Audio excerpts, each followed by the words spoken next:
morning, family of Fast. Matt Mossman, the Chief Endurance Officer over at EndurElite.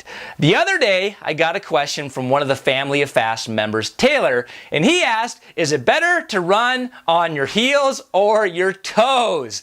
Now, this has been a pretty hotly debated topic amongst researchers the last few years, with the advocates of forefoot running saying it will help you be more efficient, run faster, and it will reduce your rate of injuries, while the advocates of the heel striking method say, nah, that's just a bunch of poppycock. There's really no advantage of forefoot running over heel running.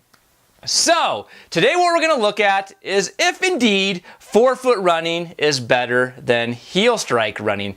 Now, how do you quantify if it's better? Well, I'll tell you how. You look at the research and the data, because without that, it's just your personal opinion if one is better than the other. Now, I'm not totally discounting the value of, experience in the field with your experiences with either forefoot running or heel strike running, but if it works for you, that doesn't necessarily mean it's going to work for the rest of the population, and this is why we look at the data for answers. So we'll just really look at real briefly if running on your forefoot is more efficient and if running on your forefoot reduces the likelihood of getting injured. So let's look at the first study, and I have it pulled up here in front of me on my computer. This was done at the University of Lyon, and what this study aimed to do is analyze the influence of foot strike pattern, aka rear heel striking versus forefoot, on running economy and biomechanical characteristics in sub-elite runners with a similar performance level. Now, here's what they did. They took these 20 runners and they broke them into two different groups, each consisting of 10 subjects. So not a huge study, but decent. They put 10 people in a group that had more of the heel strike pattern, and then the other 10 that had the forefoot / midfoot pattern, foot strike pattern. Anthropometric, ooh, that's a tongue twister, characteristics were measured. Height, body mass index, skin fold circumferences and lengths. Physiological characteristics like VO2 max, anaerobic threshold, running economy. And biomechanical characteristics, contact and flight time, step rate, and step length were registered both during incremental and submaximal tests on a treadmill. Now, after they did all their researchy things, this is what they found, or this is what the results were. There were no significant intergroup differences in anthropometrics, VO2 max, or anaerobic threshold measures. Rear foot strikers were 5.4%, 9.3%, and 5% more economical than midfoot strikers at sub-maximal speeds, so at 11, 13, and 15 kilometers an hour, although the difference was not significant at 15 kilometers an hour. So no statistical significance, but practical significance. Step rate and step length were not different between groups, but rear foot strikers showed longer contact times and shorter flight times than midfoot strikers at all running speeds. And the conclusion that they came up with, which may be mind-blowing to you forefoot strikers, is the present study showed that habitually rear foot striking runners are more economical than midfoot strikers. Foot strike pattern affected both contact and flight times, which may explain the differences in running economy. So, why is this the case that rear foot strikers were more economical in this study? Well, the researchers thought since they had their heel on the ground longer, they were able to generate more force that led to an increased stride rate or frequency and length. So this study demonstrates that forefoot striking really isn't more economical than rear foot striking. Now, truth be told, there are other studies out there that show forefoot striking is about 2.3% more economical than heel striking based when they measured VO2 max at different speeds. But the one caveat with a lot of these studies is they're very, very short. So anywhere from like 3 to 5 minutes of forefoot versus heel strike running. But there's other studies out there that show, yeah, within those first 5 minutes, the person is more economical landing on their forefoot. But as time goes on and the runners get more fatigued, guess what they start to do? They start to land on their heel a little bit more, and it kind of all equals out. So the take-home point here is, I think you're more economical on your forefoot for like short duration races, maybe like up to a mile or if you're sprinting.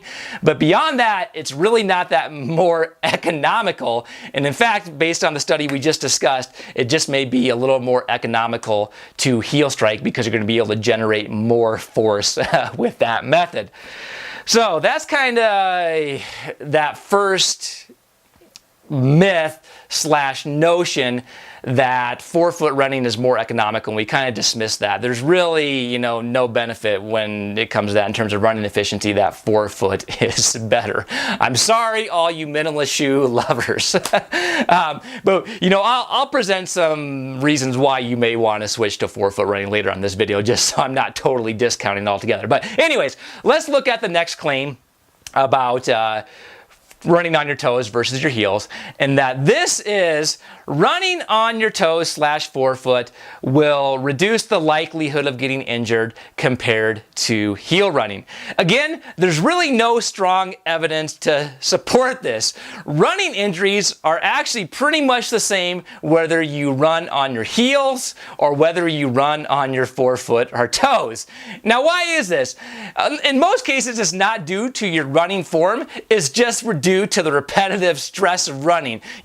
How much you're pounded down with each foot strike you're taking usually is what's leading to these running injuries. Now, I won't delve into all the research about the running injuries of heel versus forefoot because there's a ton of them, all with different conclusions, but for the majority of it, and this is based on a meta-analysis, which is a collection of a bunch of studies researchers analyze, there's no difference in the rates of injuries of heel strike versus forefoot running. So again, I'm sorry, forefoot strikers, it doesn't look like there's a benefit there. So based on all this research, you pretty much know the conclusion here. There's really no advantage of forefoot running over heel strike running. But that's not to say that you may not want to make the switch from heel to forefoot. And there's one particular reason why.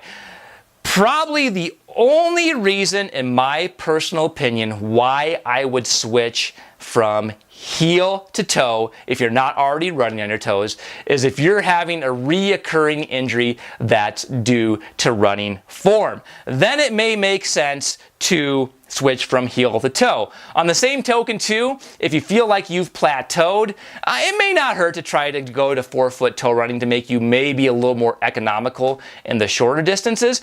But other than that, the real question I would ask is, if you're a heel striker, you're running good, you're not getting injured, you're making progress, is there really a need to switch to forefoot running? I don't think so. There's a chance you may get injured. Who knows? Maybe not. But if you do decide to make the switch, the main thing here too is you want to do a slow progression from heel strike to forefoot running. So, wear your regular running shoes at the start of it for your longer, harder runs, and then save like the forefoot / midfoot running technique for your shorter runs, and then slowly transition to more forefoot running if you want to. But again, I don't know if I do that if I'm running healthy, I'm not getting injured, and I'm running good.